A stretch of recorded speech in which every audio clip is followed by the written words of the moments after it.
سلام البنات، كي دايرين؟ لاباس عليكم؟ نتمنى نلقاكم الفيديو بخير وعلى خير. اليوم ان شاء الله غادي نحضروا الشرن، نوريكم الطريقه ديال التنقيه ديالو. نبداو على بركه الله. كناخذوا هنايا شي موس يكون ماضي، كنقطعوا ليه من الفوق ديال الظهر ديالو ومن التحت كيف ما كتشوفوا، وغير بشويه راه تيكون علاش بحال شكل ديال شي شوكه. صافي كنحيدوا ليه الراس وكنخبيو ليه الصدر ديالو كيف ما كتشوفوا. صافي ونحيدوا ليه حتى الجلده ديالو من الجناب بجوج، حيدوها غير بشويه باش ما تضيعوش اللحيمه ديال الحوته. كيف ما كتشوفوا معنا الطريقه ديالو راه ساهله. المهم حنا كنشرحوا بالنسبه للبنات المبتدئات اللي يلاه قالوا بسم الله في الزواج ولا في الكوزينه، كنبسطوا ليهم الامور واللي تعلمناها كنوريوها لهم حتى هما. نعاود معكم هذه بالزربه، انتم بطريقه ساهله. شي موس يكون غير ماضي راه دغيا كيعاونكم. صافي كنخبيوه من الداخل، ايوا نحيدوا ليه الجليده ديالو وصافي دغيا راك تتكملوا الكميه اللي عندكم كامله. صافي هذا الحوت راه كيجي رائع وكيجي لذيذ. صافي هنا غادي ندوز، هنا غسلته وخليته باش يقطر. ندوزو نقطعو الربيع طريفات صغارين كيف ما كتشوفوا معايا. نحاول ندير لكم يعني شرمونه ديال الحوت الغنيه على التعريف، راه باينه شرموله كلشي تيعرف يصايبها.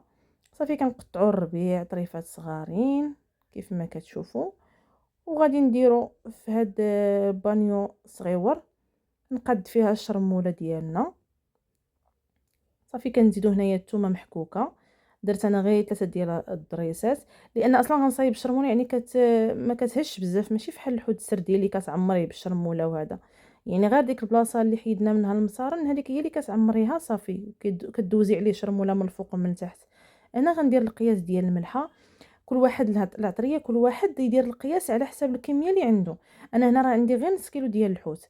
درت شويه ديال البزار، درت تقريبا نص معلقه ديال السكنجبير، نص معلقه عامره ديال الكمون. عصرت هنايا حامضه ولا ليمونه. درنا في الاول التحميره، درنا حتى هي معلقه ديال التحميره.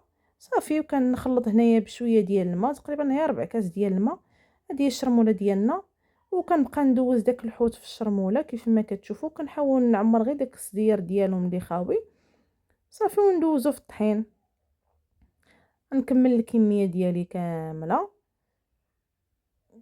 كيف ما كتشوفوا معنا راه كيجي رائع بهذه الطريقه هذه.